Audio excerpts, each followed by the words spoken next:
शरद पवारांनी जिल्हानिहाय विधानसभेचा अहवाल मागवला। विधानसभेच्या जागावाटपाबाबत मविया नेत्यांची उद्या मुंबईत बैठक, सर्व जिल्हा प्रमुखांना अहवाल देण्याच्या सूचना। मुंबईकडे पावसाची फाट, आतापर्यंत मुंबईत केवळ 9% पावसाची नोंद। समाधानकारक पाऊस न झाल्याने मुंबईकरांची चिंता वाढली। नंदुरबारच्या बोरवाण गावातील नदीला पूल नसल्याने स्थानिकांचा पुराच्या पाण्यातून जीवघेणा प्रवास, अनेक महिने उलटूनही पुलाच्या कामाला सुरुवात न झाल्याने ग्रामस्थ आक्रमक। वाशिममध्ये दमदार पाऊस, पावसामुळे कारंजा इथे गुडघाभर पाणी साचलं। नालेसफाईच्या कामाची प्रभावी अंमलबजावणी न झाल्याने पाणी साचल्याचा नागरिकांचा आरोप।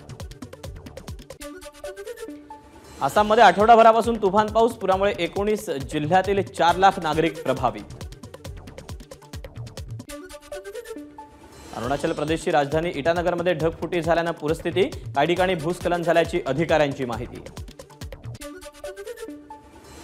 चिपळूणमधील उमीद हॉटेलमध्ये क्षुल्लक बाचाबाचीवरून कार चालकानं कार थेट हॉटेलमध्ये घुसवली। घटनेत ग्राहक थोडक्यात बचावले। चालकांचं उद्या राज्यभर आंदोलन, वाहन योग्यता प्रमाणपत्र नूतनीकरणासाठी विलंब झाल्यास विलंब शुल्क आकारण्याच्या निर्णयाविरोधात आंदोलन। दिवाळीनंतर पहिल्या टप्प्यात एसटी ताफ्यात नव्या 200 गाड्या दाखल होणार। एसटीच्या स्वमालकीच्या एकूण 2400 गाड्या खरेदी करण्याच्या महामंडळाच्या प्रस्तावाला मुख्यमंत्र्यांची मंजुरी। पुणे सोलापूर रस्त्यावर यवतजवळ एसटीचा अपघात, 30 जण जखमी। बस पंढरपूरहून मुंबईकडे जात होती।